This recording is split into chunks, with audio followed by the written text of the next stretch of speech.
Ассалаумағалейкум Q-Life арнасының көрермендері. Бұл пәтер жайлы естіген боларсыздар, немесе орыс тілді арналардан көрдіңіздер.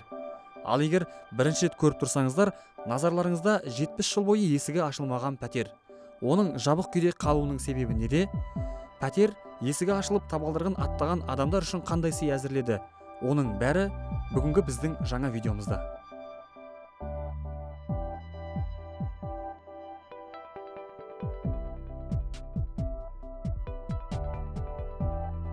1939 жылы неміс әскері Париж қаласына жақындап қалды деген хабарды естіген 23 жастағы мадам де Флориан есімді жас әйел өзінің пәтерін асығыстықта тастап кетеді.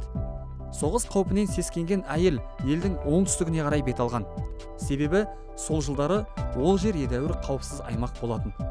Соғыс аяқталғаннан соң ол Париждегі өз пәтеріне сол күйі оралмаған екен. Әйел пәтерін тастап кетсе де өмір бойы коммуналдық төлемдерін уақытылы өтеп отырды. 2010 жылы әйел пәтерді ұрпақтарына өсиет етіп қалдырады. 70 жыл бойы есігі ашылмаған пәтер олар үшін құпия бір әлемдей көрінген еді. Олар пәтерді ашуға бел буады. Ал пәтер қандай сыйлық дайындап тұрғанын мұрагерлер әлі білген жоқ еді. Кілт құлпыны ашып, 70 жыл ашылмаған есік топсасы қимылдап, табалдырығы атталғанда адамдардың бәрі аң-таң болады. Асығыстықта тек қолына ілінген затын алып неміс әскерінен қашқан мадам де Флориан өте құнды жәдігерлерді тастап кеткен екен. Себебі көптеген жылдар бойы жабулы тұрған бөлмелер ішіндегі уақыт 19 ғасырдың соңы мен 20 ғасырдың бас кезінде қатып қалған тәрізді еді. 1900 жылғы үй жиһаздары, асхана ыдыс-аяқтары, қабырғадан шешілген құнды картиналар.